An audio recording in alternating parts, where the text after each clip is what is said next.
What do you mean? Aren't you, you are the servant here? The servant? I am the owner of the house. Oh, the owner? Excuse me, this is the way to meet you. Petra! What is it, dear? Did you hire that new servant? Yes, Did you tell him to ask Francisco for some instruction? I did. Didn't Francisco tell him? He thought I was Francisco. How can that be? I told you already to call that servant Francis or Paquito. Oh, sorry. I always forget. Anyhow, I will putting him out tomorrow. We have the new one. This one you got. Is he a servant? Not exactly. Not exactly. You see, he's a A mayordomo. mayordomo? You mean he's from the Estado Mayor? A mayordomo. You see, it's like that they call a servant in Europe. If you're not careful, this mayordomo will look like the owner of the house. Pablo, Francis, Francisquito, Paco. Oh, where are the two of you?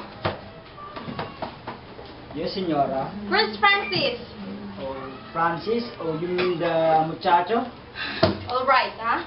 My husband called Francisco. Our servant is called Francisco too. So we've decided to make his name Francis.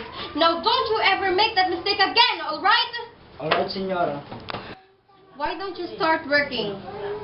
Senora, I was already working. Working with that shirt and that cigar? Well, you see, senora, in the Philippines, servants wear camiseta only. I think it's ugly. So I wear shirt and tie. I don't want to be known as servant, but rather as a mayordomo. Oh, do you have to smoke too? It's my habit, senora. My grandfather, who was a mayordomo of Cabeza de Barangay, is always smoking while working.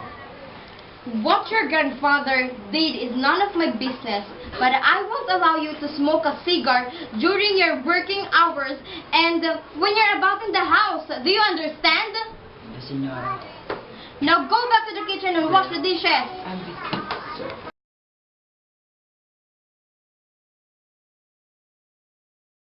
She was near Martinez taxi station.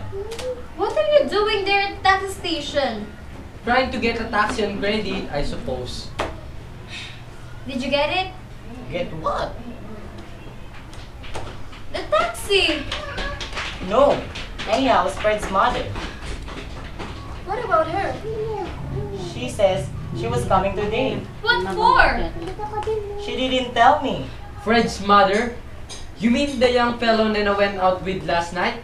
Yes, father. Did you say something why she's coming? No. But she seems sore at me. In fact, she seems sore at me at you too, father. At me? She said, tell your father Kiko I'm going to see him. She called me Kiko? Yes, father. Didn't she say Don Kiko at least? No, she said simply Kiko. The dinner served! Hey! Don't shout that loud! Who's he, mother? Our new mayordomo. Mayor what? New servant. Hoy. What do you mean, hoy? My name is Pablo. You called me Paul. And my name is Francisco. The senior called me Francis, but I prefer Paquito. I once had another amo who called me Frankie. What do you want, Sinandra? Never mind. The senior wants you in the dining room. What's for? To serve the dishes, of course. It's your job. I'm not muchacho. I am mayordomo. Didn't you answer the sign over there doing the wanted a muchacho? I want you to understand that I'm not muchacho. Then you're a muchacho like me. Don't let me touch the word again. Huh? You're like a common muchacho to me. Suplado. What are the two of you doing here? Don't you think we're eating? Doña Petra. She's eating. Sit down. Hola, señora, and mind your own business. Check. Why? So it's you. You working here? How much are you earning?